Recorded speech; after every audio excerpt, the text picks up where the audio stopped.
Belum, baru abis ini mandi, sisiran, baru sanggulan. Oh, Lu nggak kenapa? sisiran?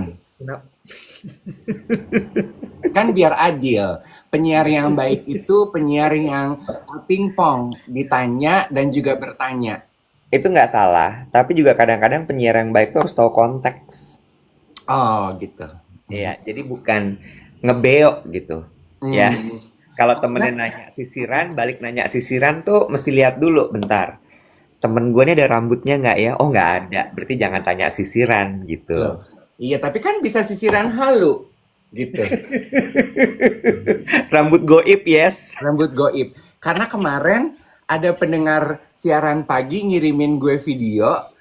Kak D, tolong ditanyain apakah Kak Iwet cuci mukanya begini. Gue Jadi tahu sini sampai ke muka, sampai ke kepala kan. bapak-bapak botak dia cuci muka gitu ya. Cuci muka aja biasa. Terus gue Iya, nungguin iya. apa nih buntutnya. Abis dari sini sabunnya dibawa ke kepala, buat dia keramas. Tapi itu ada satu beauty influencer, dia kayaknya Chinese born America gitu. Lo ngeliat Ya. siapa sih di belakang? Enggak, gue nyari tisu gue mau buang Oh. ingus. Iya, Chinese born American gitu. Dia juga gitu. Dia bilang kayak this is how a bald man apa namanya wash their face gitu. Jadi dia cuci muka, dibawa ke belakang sabunnya. Terus dia keramasan sekalian. Which itu gue lakukan. Sih, kan? Jadi Iya. gue punya pertanyaan deh. Lu kalau kalau pakai sunblock tuh sampai ke kulit kepala apa enggak? Kalau gue ada aktivitas di luar rumah, ya gue pakai sampai ke kepala. Oh, kan sebenarnya sunblock itu melindungi kulit dari paparan matahari walaupun dia indoor loh, Yang. Itu buat muka yang. Oh gitu. Iya, kalau buat kulit kepala, lo nggak perlu kulit kepala lo takut keriput kan ya? Oh iya, ya nggak usah ngegas, Yang. Ini kan namanya kita siaran ya. Siaran tuh sifatnya diskusi, Yang. Iya. Ingat loh, aku midlife crisis. Oh iya. Lo ternyata gue dikasih plum. Ternyata obrolan kita kemarin itu menimbulkan pemikiran. Coba teman-teman di sini, ya, teman-teman yang hadir di sini, itu kan ternyata nggak semua umurnya sekita, Dave. Ya, Banyak yang lebih muda dari kita. pasti. Ya kan? Lebih banyak ternyata prosentasenya yang lebih muda dari kita. Nah, adik-adik ini pikir hidup tuh akan baik-baik saja dan sangat indah. Ya. Tiba-tiba hadirlah nih setelah quarter life crisis ada midlife crisis. Ya. Dan midlife crisis itu hadir bukan di umur 50-60-an. Di 40-ish. Jadi kemarin gue meeting di Koi. Kemang. Ya, gue meeting sama Gema sama Rosa kemarin. Salam dari Rosa dan Gema serta Rufus. Oh, dalam rangka apa nih ketemu Rosa sang penyanyi dan Gema sang manajer? Rahasia dong, nggak semuanya harus aku share di sini. Najong. Terus udah gitu, sambil gue nunggu gitu, gue lagi makan gitu kan ya, lagi nunggu meetingnya. Hadirlah, namanya Anggi kalau gue nggak salah. She is 37. Hmm. Dia datengin gue tuh tergopoh-gopoh. Gue pikir gini, ini tim gue bukannya kok kayak mukanya mau minta approval gitu. Ngejer gue kayak dokumen minta approval gitu. Hmm. Terus gue, hai gue gitu. Dia datengin gue gitu kan, Mas Iwet. Iya gitu gue bilang. Sorry, aku tiba-tiba nyamperin, dia bilang gitu. Aku kaget aja tadi pagi ya baru nonton, tiba-tiba sore ini ngeliat Mas Iwet di sini. Terus dia bahas, Mas Iwet, topik bahasan hari ini bikin aku kepikiran soal midlife crisis.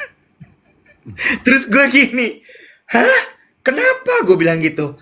Ya, aku pikir tuh, ya udah, abis quarter life crisis tuh udah gitu, nggak ada apa-apa lagi. Ternyata midlife crisis, serem banget ya Mas ya. Udah gitu. Terus apa yang lu bilang sama si Anggi itu? Gue bilang gini, jalanin aja. Aku juga bingung karena sekarang aku lagi ngalamin. Jadi ya udahlah, jalanin aja gitu. Mau nggak? Kapan-kapan gue colek, gue cari kenalan gue psikolog, kita bahas ini ya. How to sail through midlife crisis. Boleh, boleh. Terus satu lagi. Ini kan teman-teman dari Pusaka 9 sama Waktu Indonesia Meracau, terima kasih banyak ya. Sudah direkam, lalu diupload ke YouTube. Lu tuh jadi DM gak sih? Pusaka 9 nama Indonesia Meracau. Kan lu sempat bilang sama gue mau DM ah. Mereka nggak punya account Instagram. Hmm. Ya, anyway. Abis itu, apa namanya? Oh ya, malamnya gue meeting tuh. Jadi abis gue ngeliatin GR buat acara hari ini, gue ngecek gitu venue segala macam. Terus abis itu gue meeting, ada meeting dinner gitulah. Terus tiba-tiba tim gue, dia bilang gini, business director Phonics, dia bilang gini, Mas, lo lagi cerita apa? Dia bilang gitu. Terus gue bilang, cerita apaan? Gue bilang gitu. Ini temen gue WhatsApp. Iwet lagi kenapa tuh? Kayaknya stres banget di kerjaan. Gue habis nonton YouTube-nya, live duet. Dia sampai baca tarot segala, saking stresnya. Mampus lu satu Jakarta Raya tahu kalau lu stres dan lu lagi krisis. Emang enak kalau kehidupan lu terpapar di dunia maya. Gue udah nggak mau lagi cerita-cerita. Lo aja yang cerita sekarang, gue diem. Ngajong lu. Bo, ya udah, kalau udah tonton tuh nggak usah dibahas. Simak aja buat diri sendiri Gak gitu. bisa, kita kan senangnya gitu, nonton terus bahas. Lagian tujuan kita siaran dan kita ngebahas ini itu tuh adalah pengen pembahasan kan? Bukan maksud gue, orang-orang. Ya udah lu tonton aja kali, nggak usah bahas sama temen-temen lo. Gak bisa begitu, kan tujuannya, makanya dibilang siaran pagi, podcast, it's a good conversation starter. Gue mah lebih milih orang-orang membahas apa yang kita bahas daripada dia ngegibah. Ya kalau gitu bahasa kardio berdasi kek, nggak usah yang gue baca tarot. Ya kardio berdasi mah ujungnya udah jelas. Apa? Enong. Yang ternyata enggak. Cuman kemasannya aja berdasi. Caur ya lu ya. Itu sama kayak kalau misalnya gini. Cakep nggak? Cantik nggak? Ya, dia punya karakter. Berarti nggak cakep, nggak cantik ya. Karena yang dipuji karakternya ya.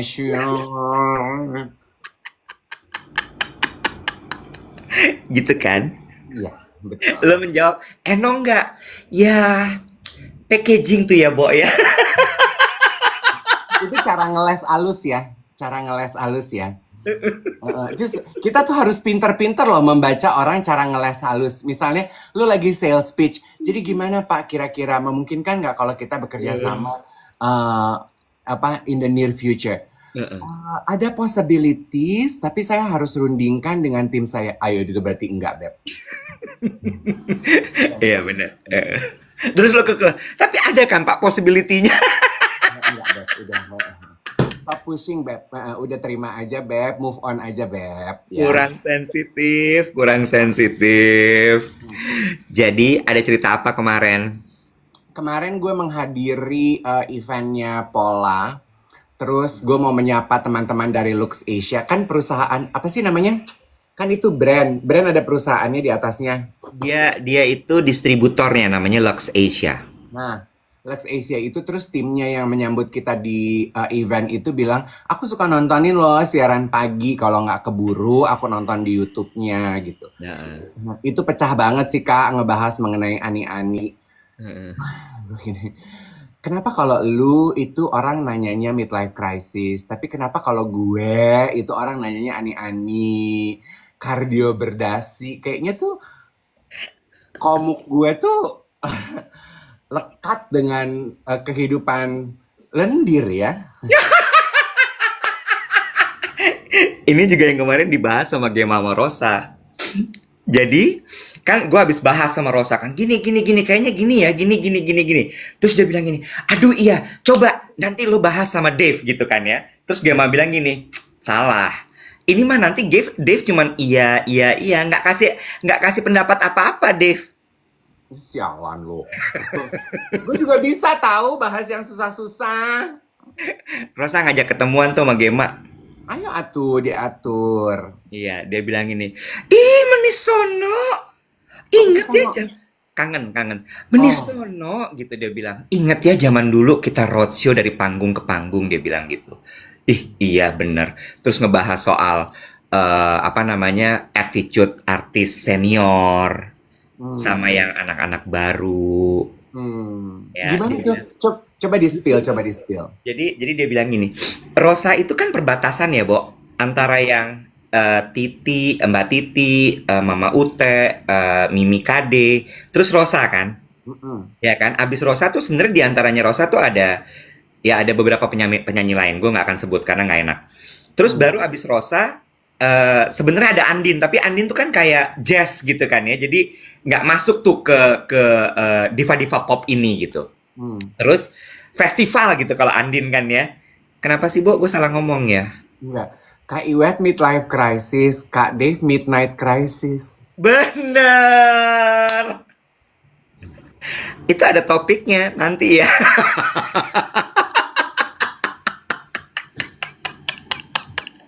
Tapi, Bo, kalau nggak ada lo, ini nggak akan lucu siaran ini.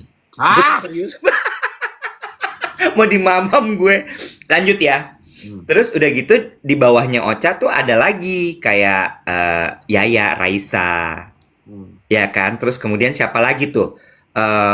Isyana masuk waktu itu kan. Terus beberapa nama lagi lah. Nah, itu tuh dia bilang gini, aku tuh bener-bener di perbatasan dia bilang.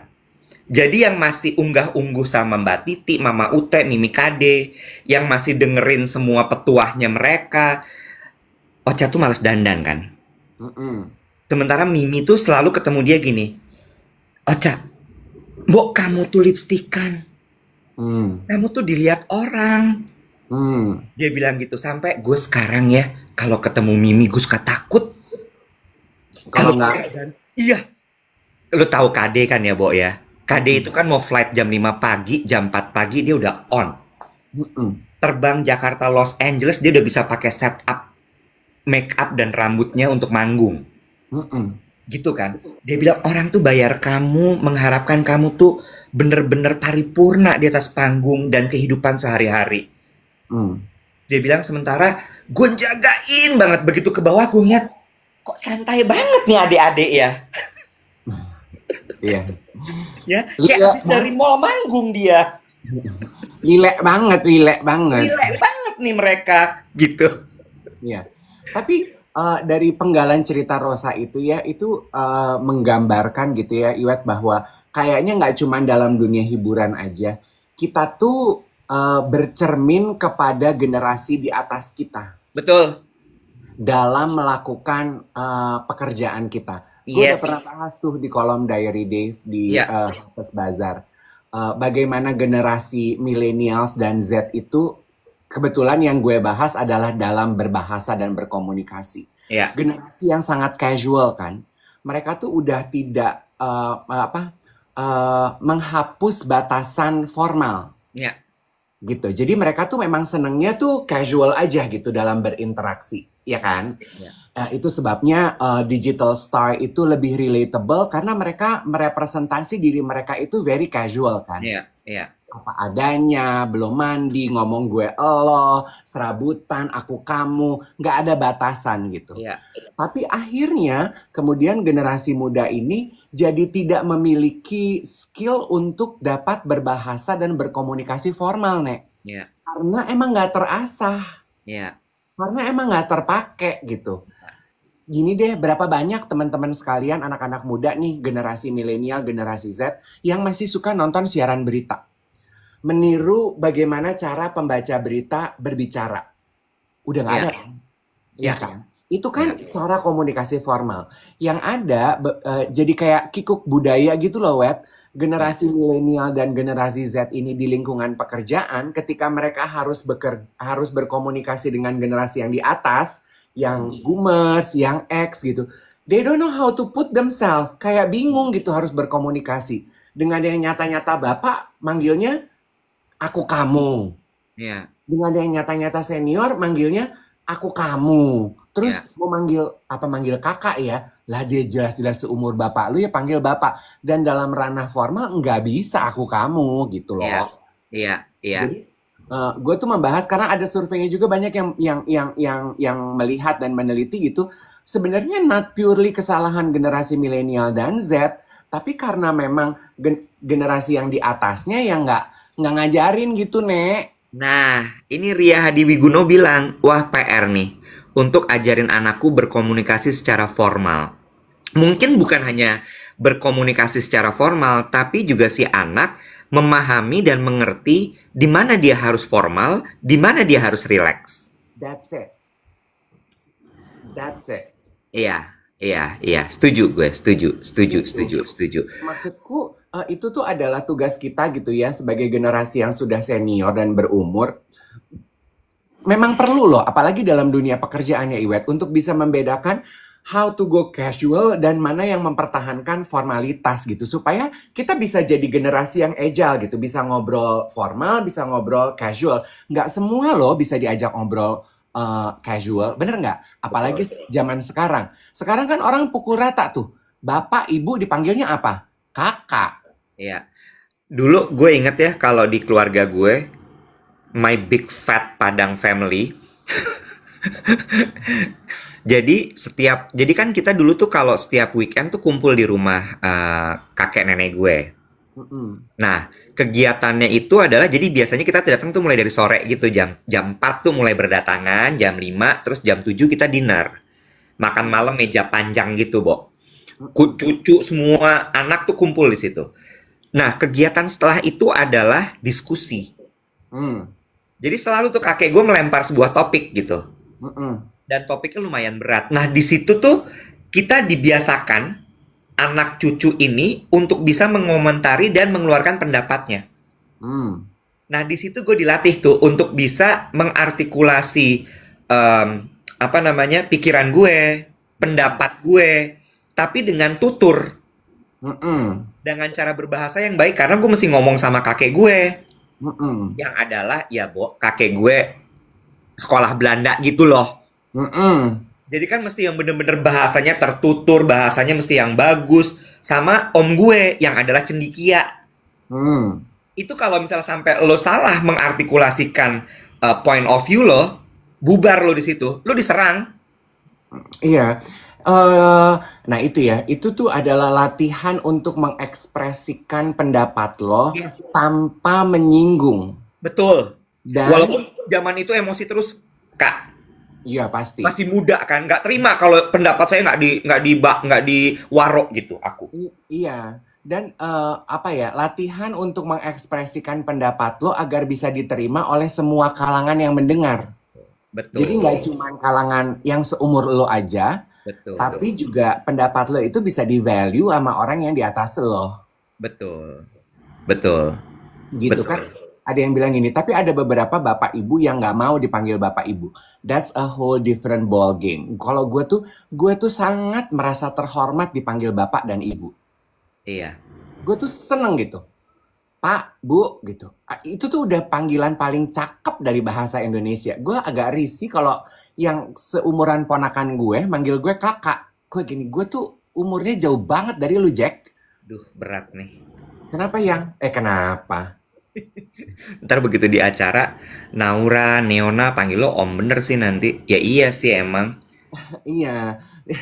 Terus gini ya, apa gini, home culture, that's true. Itu juga mulai dari home culture gitu ya. Ya, Kalau di rumah lu membiasakan anak-anak lo, kalau datang berkunjung, salaman dulu sama semua yang datang. Kalau pulang pamit sama yang punya rumah, nggak keluar masuk tanpa kayak angin gitu, nggak pakai iya, pesan. Itu kan it's very unpleasant gitu ya.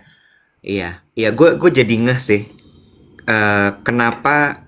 Mas gue gini ya, lo perhatiin nggak sih kalau di acara keluarga sekarang ini, akhir-akhir inilah ya, yang tua-tua kumpul sama yang tua-tua, Mm-mm. yang muda-muda kumpul sama yang muda-muda, yang anak-anak sibuk sama handphonenya, Iya. ya. Gue jadi teringat zaman dulu itu tidak mungkin itu terjadi karena nggak ada handphone kan. Mm-mm. Sehingga mau nggak mau ya udah ngelingker tuh bener-bener ada yang di sofa, ada yang di lantai, ada yang apa, tapi semua di situ Mm-mm. dan terjadilah percakapan. Iya. Dan itu yang kemudian ini pelajaran waktu gue kecil gitu ya. Ini membuat akhirnya gue sadar bahwa, oh, itu sebabnya gue nggak canggung ketika harus berada di sebuah lingkungan. Ya udah, gue duduk aja nyimak dulu. Kalau misalnya gue harus berbicara, gue akan berbicara karena memang dibiasakan, gitu ya. Iya, karena menurut aku ya kemampuan bersosialisasi, berinteraksi secara di lingkup sosial itu memang itu kan life skill ya Iwet ya. Emang harus dilatih sih. Kayak kalau kita pergi, kalau gue pergi ke event gitu ya. Gue kan sekarang ini ya pasti crowd-nya itu blend of millennial, Iya, Z, ada beberapa alpha, ada juga generasi gue X gitu ya, dan ada iya, boomers. Jadi very diverse gitu. Kelihatan tuh anak muda yang terbiasa bersosialisasi, mampu dengan percaya diri membawakan diri mereka dengan mereka yang kikuk, socially awkward. iya, iya, Kelihatan tuh gitu. Dan menurut gue bukan salah mereka karena mereka tidak dibiasakan untuk ada dalam social setting di mana mereka harus menyapa generasi yang lintas generasi gitu loh, Nek. iya, iya, iya, iya, iya, iya, bener. Gue jadi ngerti sih sekarang. Maksud gue kayak, eh kadang-kadang kan gini ya, misalnya di ruang meeting gitu, begitu masuk terus bingung, duduk di mana? Ah, gue jauh aja, gue di pinggir Iya. aja, gue nggak mau maju, aduh nggak usah lah gitu. Heeh. Nih Itu gue itu akibatnya ke situ ya. iya. Terus atau mungkin lo datang ke social event gitu, lo nggak mau bersosialisasi karena lo introvert, nggak apa-apa. Tapi at least ke kanan sama ke kiri lo say hi, iya Iya, dong. iya, Ketemu sama yang mengundang lo, iya, memperkenalkan diri, ya kan? Dapat membalas ketika lo ditanya dengan tepat gitu iya, loh. iya, iya, iya, iya. Setuju, setuju. Mungkin ini bisa jadi satu conversation starter gitu ya di antara kita. Mungkin lo jadi paham juga kenapa gue ketika masuk ke dalam ruang meeting, kemudian memilih untuk duduk di pinggir, duduk di belakang, nggak mau kelihatan. Karena mungkin memang dari kecil tidak dibiasakan untuk bisa berbaur dan kemudian duduk setara, quote unquote, dan memberikan pendapat. Mm-mm. Nah, mengenai hal itu ya Iwet ya, gue tuh lupa ya, gue tuh diajarin sama eh, pendeta gue atau guru gue ya. Pokoknya intinya gini, hidup itu jangan cuma jadi penonton, tapi lo harus jadi peserta. Nah, ya rata-rata tuh mental kita tuh sebagai orang Asia begitu kan. Kalau di kelas, kalau nggak usah dikasih kesempatan, ada yang mau bertanya, kita pasti nggak mau nanya. Apalagi nggak dikasih kesempatan untuk bertanya. Aduh kalau bisa nggak usah ngomong deh. Aduh diam aja deh, diam aja. Nah menurut aku itu mental penonton. Itu yang sedari kecil gue tuh tanamkan kepada kedua keponakan gue. Hidup itu jangan cuma jadi penonton. I need you to be a participant. Supaya lo punya kontribusi terhadap diri lo sama orang di surrounding lo. Jangan cuma jadi penonton yang terlalu banyak orang yang hidupnya cuma nonton. I like this. I really like this. Value kita sama. Hidup itu jangan cuman jadi penonton. Mm-mm. Jadilah partisipan. Mm-mm. Partisipan itu apa sih? Berpartisipasi kan? Ya. Ikut serta, Heeh. turut serta, Heeh. bersuara, berpendapat, betul ya? Mm-mm. Sekarang, tapi Ya. ada yang suka ngomong gini, ya kalau gue mau jadi penonton kenapa? Gue kan nggak pingin jadi partisipan. Sebentar, ada tuh kayak gitu. Ada. Kalau misalnya ya udah lo aja yang jadi partisipan, gue nggak usah. Gue mah nonton aja udah puas. Oke, ini kan ada yang komentar Asian value. Iya betul, kita tuh Asian value kita begitu. Beda dengan budaya Western gitu ya, yang sangat eager untuk menampilkan diri. Mm-mm. Karena menurut gue gini, karena mereka itu kompetisi kehidupan mereka itu begitu kuat, Iwet. Ya, Iya nggak sih, Web? ya, Jadi mereka tuh perlu gitu untuk berlomba-lomba menunjukkan siapa gue dan membuktikan siapa gue. Nah ya, kita nih kayaknya sebagai apalagi orang Indonesia ya, nanem tongkat jadi singkong, hidup dengan kolam susu, hidup dengan berkelimpahan dari lahir, kita ya, tuh lebih Wallace banget, Beb. ya. Kita nggak Iya, perlu ngapa-ngapain juga nanti pasti hidup kok. Nanti iya, ada saudara yang bantu. Nanti ada lah, bisa lah, guyup lah, guyup. iya, Makan nggak makan, yang penting kumpul pasti ada makanan, gitu kan? iya, Plus kan kita juga hubungan kita ke atas tuh sangat kuat ya, which is a good thing gitu ya. Ya, iman kita tuh sangat kuat gitu. Tapi akhirnya kita tuh jadi sedikit, ya udah deh, gue jadi penonton aja. Nggak apa, kalau bilang, ada yang, kalau orang yang milih, aku mau jadi penonton aja, emang kenapa? Ya nggak apa-apa, tapi jangan menyalahkan bila kemudian halfway through your life, di usia 40, you wake up one day and then you see, anjrit, banyak banget ya cita-cita hidup gue yang belum gue tercapai. Mungkin karena setengah hidup lo you wasted on being an audience. Coba kalau dari muda lu membiasakan diri menjadi peserta. Pasti at least di umur 40 lu bisa checklist. Oh, gue udah pernah nyoba tuh, Cin. Gue usaha laundry terus gagal. Terus lu bisa ketawa-ketawa. Hancur banget ya waktu itu ya, gue rugi segitu ya. Iya gak sih, Wet? iya, Gue udah pernah tuh belajar bahasa Jepang, ikutan pidato, terus gue gugup, terus gue diketawain satu sekolah. Hancur banget gue ya. Itu kan, taking risk gitu. Nggak cuma jadi penonton. iya. Those are, by the way, real life story. Gitu. You know? At least kan gini, oh, gue tuh udah nyoba gitu. Gue nggak cuma jadi penonton aja. Iya. I really like this. I really like this, Dave. Gue suka banget ini karena gue pernah tuh diomongin gitu. Gue bilang gini, gue sedih loh. Orang itu udah dikasih kesempatan, dia tidak memanfaatkan dengan baik kesempatan itu untuk menunjukkan dirinya, Hmm, untuk dia bersinar. hmm, Karena menurut gue itu kesempatan tuh nggak 2 kali datangnya, hmm, hmm, nggak 3 kali. Use it, own it, hmm, hmm, ya kan? hmm, hmm. Bring the spotlight, even though gitu, misalnya lo harus gitu. Terus komentarnya gini, ya tapi kan nggak semua orang kayak lo. Dia nggak mau kayak gitu. Terus gue gini, oh my god. Iya. Nggak Dan bisa dipaksa loh, nggak bisa dipaksa. iya, Kalau cuma emang gini, kalau emang nggak mau, ya udah nggak iya, apa-apa. iya. Tapi gue kepingin, bukan kepingin, tapi gue ya kepingin sih. Teman-teman nih 2.300 yang nonton, gue cuman mau bilang gini. Bener yang Dave bilang, satu, jangan cuman jadi penonton, jadilah partisipan. Yang kedua, jangan sampai lu nyesel. Mm-mm, Dalam hidup lo nggak punya kiprah. mm-mm. Dan somehow, orang yang dibilang tadi, tapi dia kan nggak mau kayak lo. Nggak semua orang loh, Wet, mau kayak lo. Bener. Tapi kalau misalnya memang dia ikhlas, nggak mau jadi seperti gue yang tampil, yang own my life, yang berpartisipasi, jangan ngedumel. Nah, ini nyambung ya teman-teman ya. Iya. Kan seperti teman-teman tahu, Iwet, Angie sama saya tuh punya podcast namanya YOLO. Episode paling baru kan membahas mendang mending. Hah, Tahu mendang mending. hah, For me, kenapa mental kaum mendang mending yang kita bahas di podcast YOLO, dengerin di Spotify, adalah mereka yang insecure kan kata Angie. iya, Which I totally agree. Orang-orang yang insecure itu, kenapa sih mereka insecure? Kenapa mereka itu nggak happy dengan kebahagiaan hidup orang lain? Because they spend their time being an audience, cuman jadi penonton kan? nah, itu balik lagi maksud gue gini ya. Lu mau menghabiskan hidup lo misuh-misuh, curhat sama temen lo, aduh gue di kantor gini, gue di kantor gitu. Iya, Aduh, kok gue ngerasa kayaknya hidup gue gini gitu segala macam. Aduh, si ini kok kayaknya ambisius banget sih. Kok dia tuh gini gitu. Terus gini, gue tuh kadang-kadang kalau ngadepin orang kayak gitu gue gini. Lo berbuat sesuatu nggak sih tapi?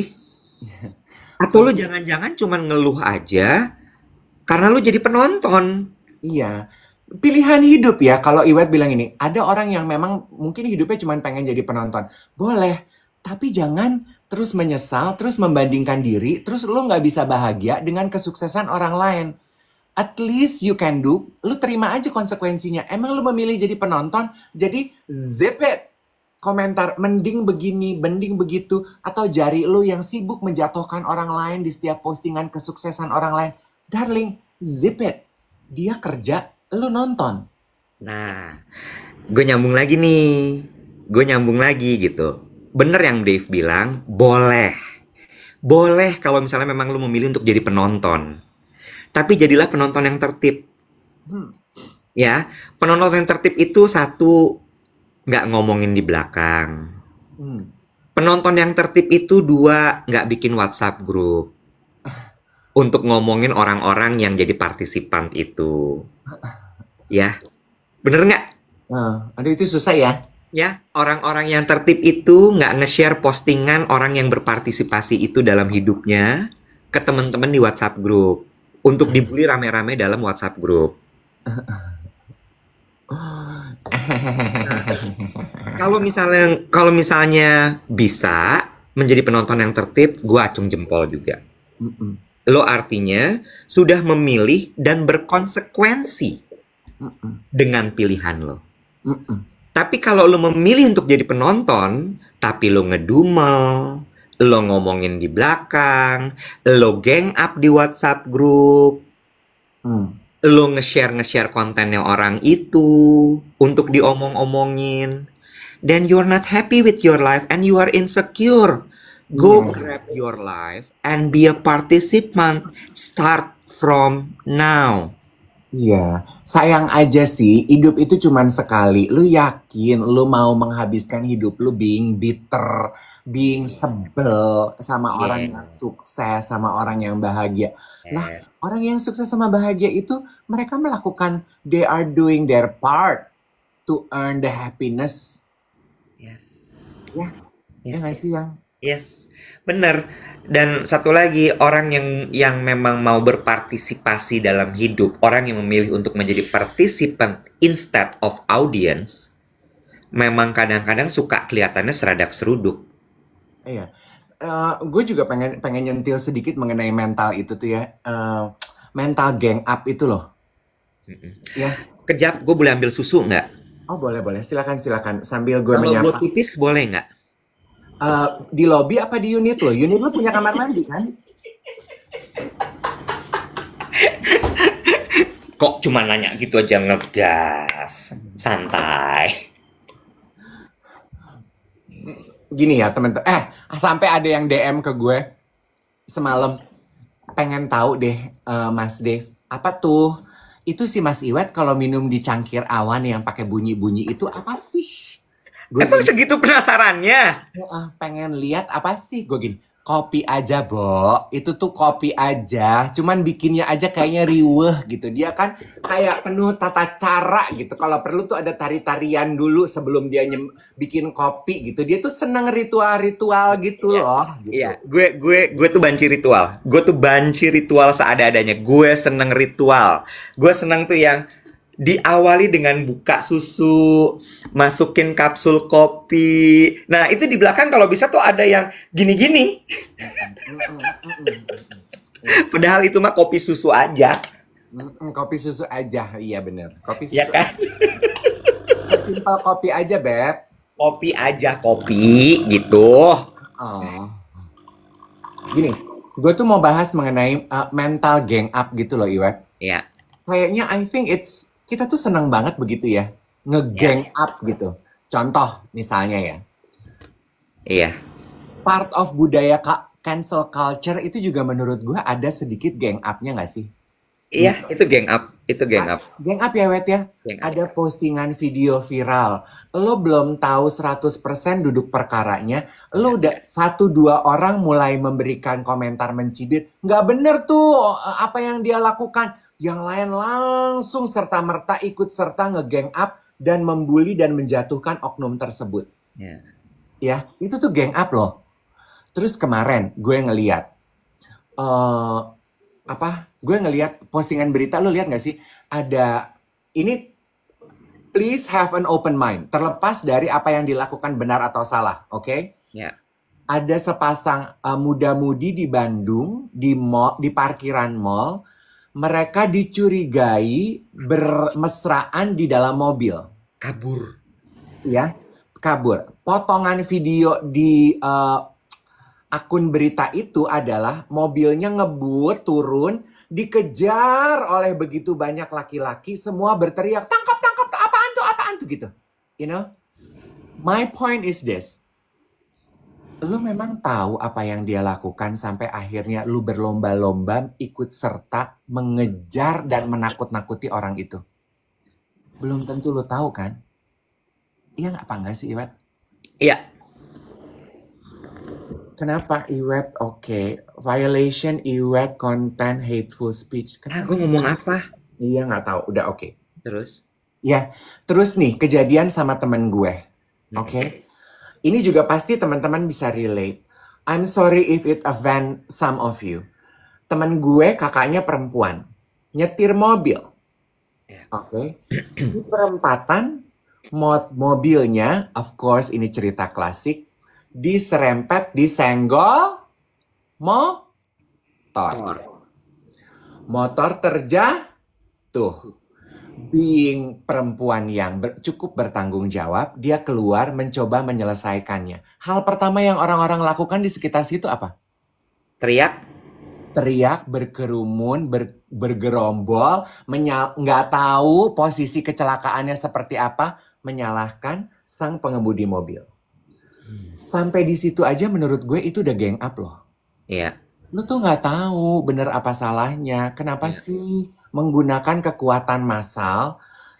Why are you using your muscle untuk menekan orang yang lebih? Itu kan juga sebetulnya adalah mental penonton maksud gue. Ya. Karena yang mobil lebih kaya dari lo, ada sensitivitas core yang lo nggak suka. Gitu, kayak gitu-gitu, ngerti nggak lo? Terus kembali ke tadi itu anak muda-mudi itu, terlepas dari mereka melakukan hal salah, kenapa mesti begitu di Uber layaknya binatang? Iya. Ditangkap dan ditegur, diselesaikan secara manusiawi, boleh nggak sih? Iya. Ya, Wet, gue miris lo ngelihat itu, kayak di hutan. Iya. Iya. Iya. Itu aja. Gue nanggepin itu ya, gue padahal gini lo mikir, kok ya capek-capek ngejar ya, padahal kan bisa dicegat di ini, di apa tuh namanya, itu tiket. Iya. Karena itu mobil kan gak akan mungkin bisa keluar dari parkiran tanpa dia tap tiket atau bayar tiket ya. Tinggal pakai HT-nya, mobil B sekian-sekian-sekian atau D sekian-sekian, tolong dijaga di pintu keluar, ya nggak? Iya. Kenapa harus lo kejar, Nyet? Capek banget lu, sampai turun-turun. Biar apa? Mau lo apain? Iya. Ya, Nah, sip. itu menurut gue a clear definition of mental penonton dan mental partisipan. Kaum mendang-mending sama kaum pelaku. Ya. Kelihatan juga kok kaum partisipan itu yang kalau kita lagi live gini, engagement komentarnya itu berarti. Tapi kalau kaum mendang-mending, kaum penonton, kaum yang nggak bisa bahagia dengan kehidupan orang lain, dari komentarnya aja tuh udah kelihatan. Nah itu tuh mungkin mentalnya mental gang up gitu, yang berusaha dropping bomb supaya yang lain ikut menanggapi, stuff like that. It's a pity. Tapi lo ini nggak sih, Dave? Kan lo pernah bilang gitu ya, ada satu kondisi psikologis sosial di mana orang itu memang punya kecenderungan untuk apa ya namanya istilah lo waktu itu tuh? Apa toh? Mereka tuh berani kalau berame-rame. Ember. Apa itu namanya? Aku lihat dari kontennya Mbak Putri Suhendro. Lali aku. Iya, itu kan, ada kan itu. Jadi, Crowd psychology ke apa ya? bukan mob mentality, bukan. Psikologi kelompok atau apa gitu? Iya, itu bagian dari itu menurut gua. Karena kalau misalnya dia sendirian, belum tentu tuh dia berani seperti itu. Sama juga ketika lo melakukan komentar di postingan seseorang, di live stream seseorang, ketika rame, lo drop. Tapi Yes. ketika misalnya lo baru sendirian, lo belum tentu berani untuk ngomong di situ. Yes. Itu sebabnya ya, Iwet ya. Gue itu what I do, what I like to do, ketika orang meninggalkan kolom komentar yang hateful di postingan gue, yang gue lakukan adalah I single him out. Gue akan membalas komentar dia secara pribadi. Karena dengan begitu dia akan merasa sendirian, he felt left out and single out gitu. Baru dia akan yang kok gitu. Iya. Makanya balik lagi gitu ke topik kita, Cile, topik ke pembahasan kita soal be a participant not just an audience. Itu menurut gue penting sih. Apalagi gue tahu persis gitu ya bahwa di sini banyak sekali yang masih muda, Hmm. yang lagi meniti karir, Mm-mm. yang bekerja di kantor atau mungkin freelancer. Be a Mm-mm. participant, be a participant. Berhenti deh ketika masuk ruang meeting, nggak bawa agenda, dalam artian tidak membawa materi untuk lo omongin, Mm-mm. ya. Berhenti masuk ke ruang meeting, lo nggak bikin persiapan apa-apa. Berhenti masuk ke ruang meeting, lo memilih untuk duduk di pojokan dan nggak kelihatan sama orang-orang. Mm-mm. Berhenti masuk ke ruang meeting, lo cuman diem aja 2 jam sambil ngantuk-ngantuk atau nyeruput es kopi lo sampai lo GERD. Wah. Karena itu yang gue lihat gitu. Masuk ruang meeting tuh bawa es kopi, bawa laptop, udah terus duduk tek Mm-mm. di pojokan gitu ya, diem terus nyeruput, nyeruput, nyeruput, selesai meeting. Mm-mm. Kata Ronald gini, berhenti masuk ruang meeting selamanya. Resign dong, Nek. Uh-uh. Iya kan? Dan tadi juga gue lupa siapa yang bilang, ada yang bilang gini. Tapi Kak, baru mau ngomong aja udah deg-degan banget, tangan udah keringet dingin, udah grogi. Mm-mm. Well, at least you try. Yes, ya betul. Cobain deh. Nah, Keluarin aja dulu suaranya, lu selalu lihat efeknya kayak apa. mm-mm. Nah itu juga termasuk gini ya. Kan semua orang bilang gini, aduh pentingnya komunikasi, public speaking itu susah. Ya makanya harus dilatih. Makanya kita itu jangan cuman punya keberanian saat beramai-ramai mental keroyokan. Hmm. Gue inget banget ya, kan anak tuh kan beda-beda ya. Kepribadian kita sebagai manusia juga beda-beda. Ada yang memang ekstrovert, ada yang punya keberanian bicara, ada yang enggak gitu. Gue Hmm. punya ini spesimen analisa gue. Gue punya dua ponakan, laki sama perempuan. Yang Hmm. perempuan itu sangat suka tampil. Hmm. Dia suka berbicara, suka nari, suka ini, suka itu. Yang laki ini pemalu, wet. Nah, Hmm.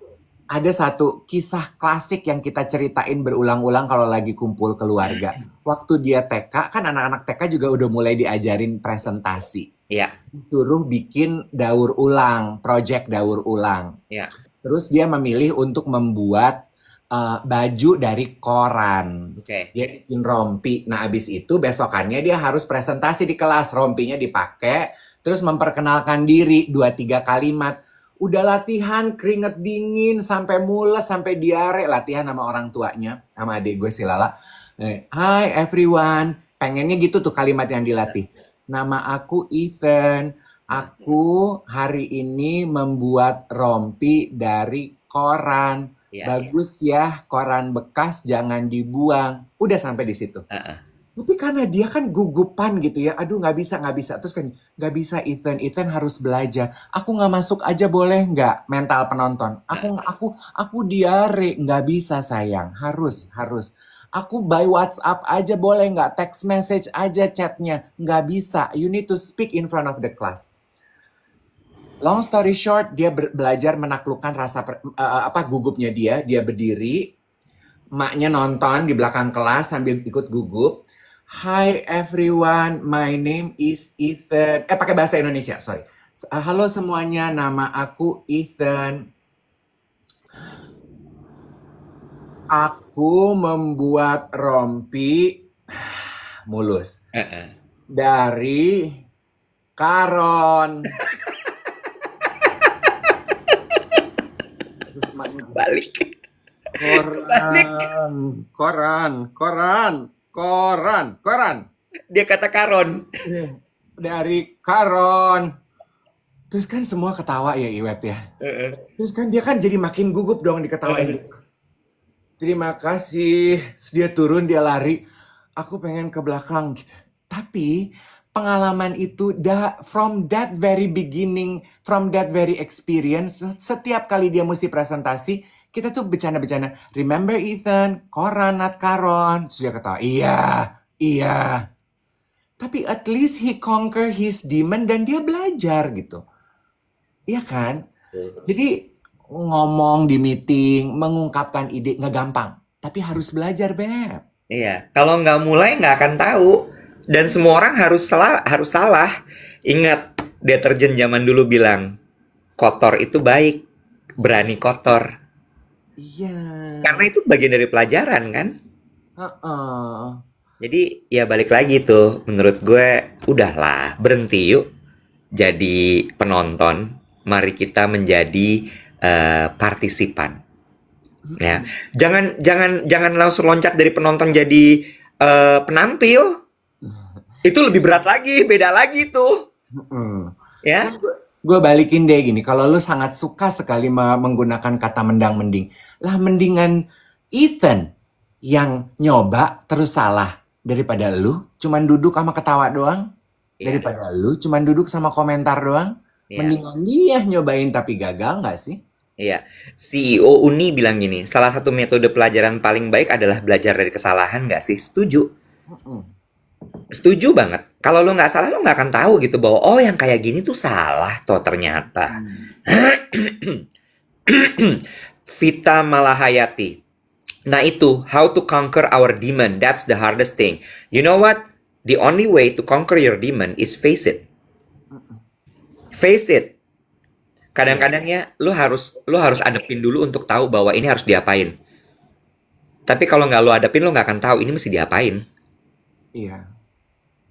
Sama kita pernah bahas tuh ada satu konten gitu ya yang bilang aduh anak muda itu kan stop ini yang ngomong gue lupa ya pokoknya udah berumur lah ya motivator dia bilang gini young people you need to stop overthinking every decision you make. Bener nggak ya aku memilih B apa harusnya aku melakukan A takut salah nanti takut salah langkah. Dia tuh bilang gini live your life. Whatever decision you made is the best. Kalau ternyata enggak, it is the age of you to learn from your mistake. Kan itu membebaskan diri banget ya Iwet ya. Ya, Emang setuju. ini waktunya untuk berbuat kesalahan kok. Ya udah lakukan aja gitu. TJ Nggak Sudirman, apa-apa. TJ Sudirman bilang gini, kalau kita aja nggak tahu demand kita apaan gimana ya? Jangan-jangan emang lo nggak pernah menghadapi itu semua. Lo sibuk dalam kukun lo sibuk dalam kamar lo sibuk dalam bubble lo, dan lo nggak pernah keluar sehingga lo nggak tahu ada demand apa di luar. Dikungkung rasa ketakutan berbuat salah. Ya, Kayak ya. lu udah nonton udah selesai belum sih Geek Girl? Udah dong. Nah, gue semalam sampai di episode di mana dia berbuat kesalahan. Dia posting Oh video iya. di sosial media dia yang membocorkan kampanye parfumnya dia gitu. Mm-mm. Dia ditegur kan sama orang yang punya brand. Nah, Mm-mm. dia kan nggak tahu kalau itu nggak boleh dilakukan sebagai profesional model. Betul. Tapi the the the the main part is ya namanya orang hidup kerja. Ya dia melakukan kesalahan karena dia nggak tahu. At least sekarang dia tahu. Betul. Macchiato bilang gini, kalau salah ngomong kena SP. Perusahaan apa yang kalau salah ngomong kena SP? Kena SP itu kalau lu salah ngomong ke klien dan mengakibatkan kerugian buat perusahaan. Itu kena SP. Kena SP itu kalau lu membuat sebuah keputusan tanpa ada persetujuan dari bos lo dan merugikan perusahaan. Itu kena SP. Kena SP itu kalau lo bikin keputusan sendiri tanpa ada approval dari bos lo dan kemudian merugikan perusahaan. Itu kena SP. Tapi kalau lo salah ngomong terus kemudian kena SP, perusahaan apa itu? Coba diobrolin ke Depnaker. Serem banget sih, Say. Tapi bener nggak? Masa lo salah ngomong lo kena SP? Oh, iya. Ya enggak dong. Iya, betul. Bosnya zalim banget kalau kayak gitu salah ngomong kena SP. Zalim, udah lama banget nggak dengar kata-kata zalim. Keluar lagi kalimat-kalimat aneh, iya kan? Kalau masalah SP gitu, Iwet banyak tuh contoh-contohnya tuh. Gue mulai dari yang zaman gue gampang banget ngasih SP sampai yang gue pikir berkali-kali ngasih SP orang. Lu waktu zaman siaran pernah kena SP nggak? Ya masa enggak? BCA gue bilang Citibank lagi adlibs on air. Gara-gara Melani tuh. Di SP lu? Iya SP dong. Langsung saat itu juga nggak pakai dipikir. Langsung. Right away. Bos gue juga kenapa kagak pulang sih udah jam 8 juga. Dah. Lu pernah nggak kena SP? Zaman siaran? Heeh. Enggak. Ih, geli, najis. Lu tuh penonton. Hidup dalam bubble. Tunggu, gue kena SP dari perusahaan nggak pernah. Dari apa dong? Diminta perusahaan untuk membuat permintaan maaf publik karena gue menyinggung orang lain karena gue siaran beberapa kali. Puas. Dan hampir kejadian lagi di live TikTok ini. Karena disinyalir akan merugikan perusahaan. Karena kerap menyebut nama-nama dalam live TikTok. Lu pada nyebutin nama. Gue yang kena. Me and my big mouth. Disuruh meminta maaf.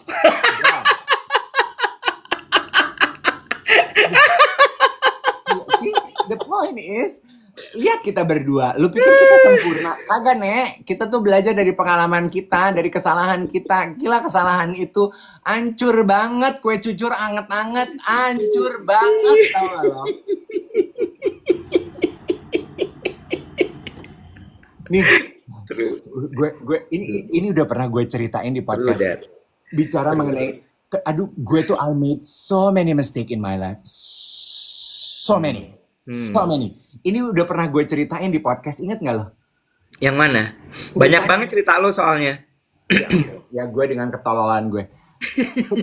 Cerita gue yang mengakibatkan gue dipanggil kondektur masinis kereta api. Enggak, lu belum pernah cerita di podcast. Nih, gue ceritain ya buat lo. Lu podcast siapa ceritanya? Lu punya podcast lain ya? Kagak, gue cuma punya podcast dari Dev sama Yolo, please deh. Oke, terus? Gue kan ada masanya gue itu anak kereta, karena gue tinggal di Depok. Ya. Gue angker nih, gue anak kereta. Jadi kereta adalah moda transportasi pilihan Dave Hendrik. Iya. Jadi gue biasanya kemana-mana itu selalu nebeng ikut Moza sampai rumahnya. Kenapa sama Moza? Karena Moza tinggalnya di Jalan Surabaya. Betul, dekat Cikini. Iya, gue tinggal nyebrang ke Cikini. Betul. Kan lo pernah naik kereta api zaman dulu nggak sih? Gue nggak tahu zaman sekarang. Ya. Kalau jam padat itu kan penuh sesak. Ya. Kita kayak ikan sarden di dalam. Ya. Lu ibarat kata lepas tangan juga lo nggak bakal jatuh. Nah, karena lo ditahan sama orang di depan di samping lo kan. Nah, pinter.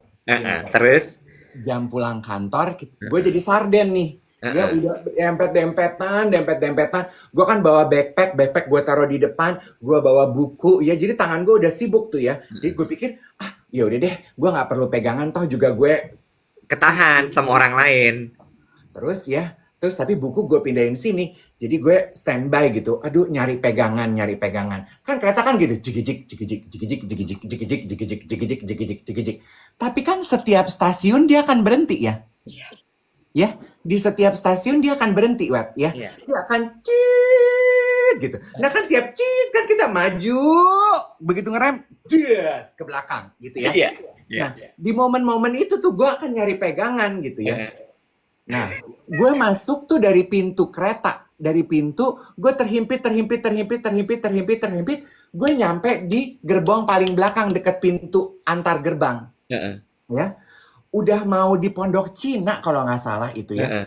Si kereta itu tuh mau berhenti, belum nyampe di stasiunnya kereta mau berhenti karena ada apa gue nggak ngerti. Kan dia udah mulai melambat. Gue gini, bentar lagi dia mau berhenti nih. Gue sibuk dong, takut terjerembab ya, takut kena kiri kanan. Gue sibuk nyari gitu ya. Gue ngeliat ke sini, gue raba, oh sebelah sini ada handle kereta. Lo tau? Ada handle kereta. Kereta masih jalan. Kan persiapan, udah mulai memelan. Gue pegangan dong. Dia mau memelan, gue tarik dong. Gue tarik, ngik, klek bunyinya. Kereta dari cepet, Bo. Langsung ngerem, ngik, gitu. Terus gue gini, aduh ada apa ini? Kecelakaan. Karena belum pondok Cina. Terus gini, kenapa nih? Orang-orang kan pada begitu dong. Dari angin semilir jadi panas karena kereta berhenti. Gue tahu nih. Wah ini ada yang narik rem nih, rem emergency. Siapa nih? Terus kan orang-orang pada ngomong kasar nih. Ya gue di gang up. Wah ngomong kasar lo tau dong. Cancur, siapa nih? Kan gue gini, siapa sih nih? Hancur banget. Barijang tangan gue masih di sini, pegangan. Siapa nih? Ada satu orang nengok ke gue. Dia ngomong gitu. Baru itu satu gerbong. Mukanya ke gue. Tangan gue lagi di sini. Siapa? Terus gue nengok. Gue.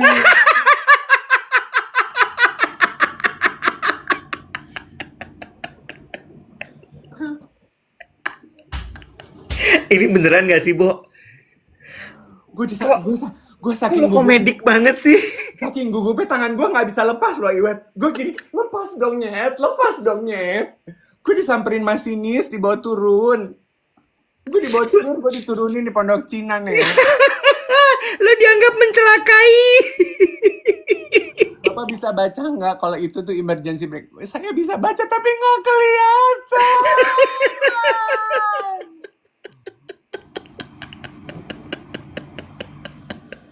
Lo turun. Turun lah. Kalaupun gue nggak turun, gue takut kali, Iwet. Gue melanjutkan masih 3 stasiun lagi. Gue di satu gerbong itu semua orang udah gang up on me. Nek! Aduh. Kok bisa sih, Bo? Karena nggak pernah membaca situ. Ya, nggak, mana gue tak gini. Ya kan Pak, itu warnanya, kata si masinisnya. Bapak bisa, Mas, adik waktu itu. Apa?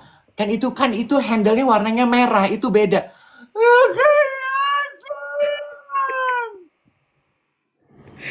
Terus lu pulang lanjut naik kereta lagi? Kereta beda apa lu pulang naik apa tuh? Nggak, gue naik bis.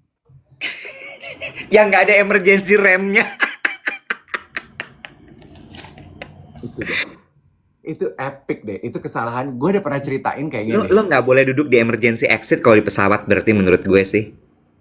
Nah, makanya gue kalau gue duduk di ekonomi, ditawarin leg space lebih ini, gue gini, saya enggak deh.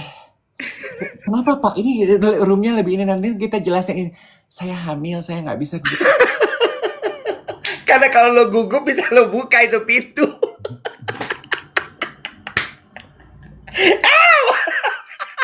Belum waktunya. Gimana dong? Lo nggak boleh sih duduk di emergency exit. Itu bahaya banget. Gimana? Gitu. Ya, anywho. So, ya kita tertawa dari kesalahan. Karena memang, ya Bo, mau gimana? Lu mau belajar dari mana?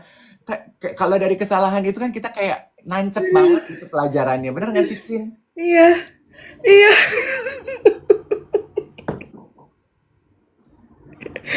Ya Allah Gusti. Makasih. Lu gak pernah naik kereta sih ya, jadi lu gak tahu rasa deritanya tuh. Lu nahan mencoba cari pegangan tuh. Enggak sih. Tapi gue sadar bahwa gue suka sekali debat dari kecil. Gue pernah orang tukang palak gue ajak debat, Bo. Gue ajak diskusi. Kenapa kamu harus malak saya? Itu gue inget banget SMP. Lu dipalak di mana? SMP, Bo, pulang sekolah. Gue kan SMP masih bantet ya. Pertumbuhan tuh baking soda belum bekerja gitu, belum beng gitu. Oh, lu borderline stunting ya? Iya, borderline stunting aku tuh. Terus ya udah menter pakai jam tangan dibawain dari Arab. Om gue habis umroh. Ya, kan aku juga pingin menter ke sekolah, Kak. Jalan kaki gue inget di Kodam tuh, perbatasan Kodam sama Jatiwaringin. Kan gue anak timur ya, East Pride. Terus abis itu gue dipalak, Bo, sama anak SMA. Kayaknya anak STM deh. Ya, bentukannya tuh udah wah, hancur gitu lah pokoknya lah. Datengin gue udah gini, wah ini kenapa kagak minggir nih, kenapa mesti ngadep ke gue. Ya udah gue jalan aja dak duk, dipegang tangan gue, terus habis itu kasih jam lo, dia bilang gitu. Terus gue gini, kenapa gue harus kasih jam gue? Gue ajak diskusi, Bo, sampai akhirnya dia capek banget diskusi sama gue, dia pergi. Lu nggak digebugin? Enggak. Ih, lu tuh Tapi Ya capek, makanya gue gini. deg-degan nggak? Deg-degan nggak? Deg-degan Ya nggak? deg-degan setengah mati. Takut nggak? Takut. Tapi lu berusaha melawan itu kan? Iya, tapi nggak gue tonjok, gue cuman gini, kenapa? Kenapa harus dikasih? Dan itu bener-bener kayak gue tanya terus sampai dia gini, wah ini orang gila kali ya. Terus dia pergi. Nah, itu contoh nyata Iwet yang si ahli komunikasi professional conversationalist itu bilang, most of us will never go into battle with swords. The only weapon we have is our words. Iya. Lu, Iya. kata-kata itu senjata lo. Lo bisa bebas dari palakan preman. Ke preman. Ya orang gitulah. Iyalah. Iya. So ya.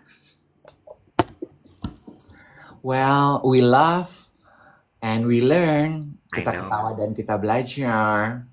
Sudah jam 8. Ya, Kita pamit, abis ini kita mesti taping buat podcast YOLO. Jangan lupa teman-teman untuk dengerin podcast YOLO di Spotify. Ya, podcast YOLO itu podcastnya gue, Dave, sama Angie. Silahkan nanti disambung dengerin itu. Atau kalau misalnya pingin nonton video-videonya, itu ada di tip-tip. Subscribe aja cuma 35.000 perak. iya. Oh, tuh. Kinoy bilang undang Mbak Putri. Oh, gue tahu. Mbak Putri kan psikolog. Berarti kita ngomongin midlife crisis sama Mbak Putri, mau nggak? Bisa. Ya, gue DM Mbak Putri. Oke. Ya udah, kita pamit ya teman-teman ya. See you malam.